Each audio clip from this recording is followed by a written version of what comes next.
ఆలోచన చేయండి. ఈ తెలంగాణ రాష్ట్రం ఎవరి చేతిలో భద్రంగా ఉంటుంది? ఈ తెలంగాణ రాష్ట్రం త్యాగాల పునాదుల మీద ఏర్పడ్డ ఈ రాష్ట్రం ఎవరు భద్రంగా కాపలా కాస్తారు? ఎవరు భద్రంగా ఈ రాష్ట్రాన్ని అభివృద్ధి పదం వైపు నడిపిస్తారో మీరు ఆలోచన చేయండి. మేము వచ్చే 60 రోజులు కానే లేదు, 2 నెలలు ఇంకా పూర్తి కాలే. 7 తారీఖు వస్తే 2 నెలలు, 7 తారీఖు ఇంకా 5 రోజులు తక్కువనే ఉంది. అప్పుడే 6 గ్యారెంటీలు అమలు చేయలేదంటాడు సన్నాసుడు. ఆయనతోని శాత కాదు ఎట్లా చేయడంటాడు. పిల్లి శాపనార్థాలకు ఉట్టి తెగిపడుతుందా?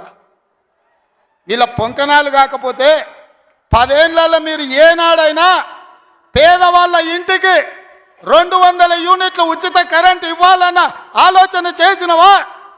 పేదవాడు ఆత్మగౌరవంతో బ్రతకాలి అంటే ఇందిరమ్మ ఇండ్లు ఇవ్వాలన్న ఆలోచన ఏనాడైనా చేసినవా? ఆరోగ్యశ్రీ పథకాన్ని నిర్వీర్యం చేసినావు. 10 లక్షల రూపాయలు వాళ్ళకి ఇన్సూరెన్స్ ఇవ్వాలన్న ఆలోచన ఏనాడైనా చేసినవా? ఇవాళ అందుకే ఆడబిడ్డలను ఆదుకోవడానికి 500 రూపాయలకు సిలిండర్ ఇచ్చి ఆడబిడ్డల్ని ఆదుకోవాలి, కట్టెలపై కష్టాల నుంచి వాళ్ళని కాపాడాలి అని తొందరలోనే మా ఆడబిడ్డల కోసం 500 రూపాయలకి ఇంటింటికి సిలిండర్ ఇచ్చే బాధ్యత మా మంత్రివర్గం తీసుకున్నది. 1,00,000 మంది ఆడబిడ్డలతోనే ప్రియాంక గాంధీ గారిని రప్పించి 1,00,000 మంది ఆడబిడ్డల సమక్షంలో సిలిండర్ 500 రూపాయల కార్యక్రమాన్ని తొందరలోనే మీ ప్రభుత్వం మన ప్రభుత్వం తీసుకోబోతుంది అని చెప్పి మా మిత్రులందరికీ నేను చెప్పదలుచుకున్నా.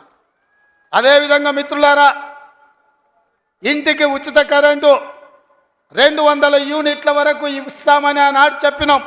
పోయిన సంవత్సరం ఎవరెవరు ఎంతెంత వాళ్ళ ఇంటికి కరెంటు వాడినరో ఆ లెక్కలు కట్టి ప్రతి ఇంటికి తెల్ల రేషన్ కార్డు ఉన్న వాళ్లకు 200 యూనిట్ల వరకు తొందరలోనే ఉచిత కరెంటు మీ ఇంటికి ఇచ్చే బాధ్యత, మీ కుటుంబాలను ఆదుకునే బాధ్యత మన ప్రభుత్వం తీసుకుంటుంది, పేదల ప్రభుత్వం తీసుకుంటుంది.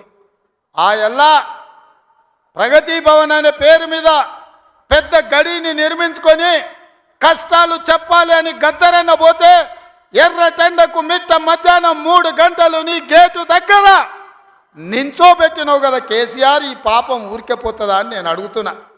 అందుకే కదా పార్టీని మొన్న జరిగిన ఎన్నికలలో బొక్కలు ఇరగొట్టి బోర్ల బొక్కలేసి గుణపాఠం చెప్పిండ్రు. గద్దరన్న ఉసురు తలిగింది కాబట్టి మీ బొక్కలు ఇరిగిన బిడ్డ, అది గుర్తుపెట్టుకోండి అని నేను చెప్పదలుచుకున్నా. అందుకే మిత్రులారా, ఇవాళ ఈ ప్రభుత్వం మీది మనది, ఈ ప్రభుత్వం పేదోళ్ళది. ఈ పేదోళ్ళ ప్రభుత్వంలో ఆదిలాబాదును దత్తత తీసుకుంటాం.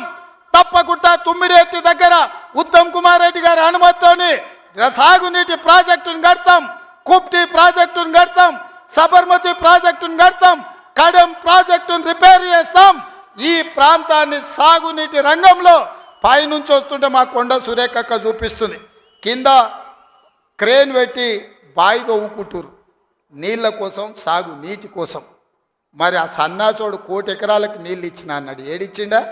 వచ్చినా ఇవాళ హెలికాప్టర్ల పైనుంచి వస్తే ఎడారిని చూసినట్టుంది, ఎండిపోయిన పొలాలు కనిపిస్తున్నాయి. నీళ్ళ కోసం బావులు తవ్వుకుంటారు. ఇవాళ బావి తవ్వే క్రేను అది చూపించి సురేఖక్క అన్న ఇంకా బాయిల వ్యవసాయమే ఉంది, ఇక్కడ నీళ్లు రాలేదని. ఇవాళ వస్తావా కేసీఆర్? నీకు మళ్ళోసారి చూపిస్తా ఈ ప్రాంతాన్ని. ఎన్నడా నువ్వు వచ్చినవో రాలేదో నాకు తెలియదు, ఎన్నికలప్పుడు ఓట్లాడుకోనికి వచ్చుంటావు, కానీ ఈ ప్రాంతాన్ని చూడడానికి ఎప్పుడన్నా వచ్చినవా? రా, ప్రభుత్వం హెలికాప్టర్ పెడుతుంది, మేము వస్తాం, నీకు చూపిస్తాం. 1 కోటి ఎకరాలకు నీళ్ళు ఇస్తా అనే పేరు మీద లక్షల కోట్ల రూపాయల దోపిడీకి పాల్పడ్డావు తప్ప ఈ ఆదిలాబాద్కు నీళ్ళు ఇవ్వలేదు.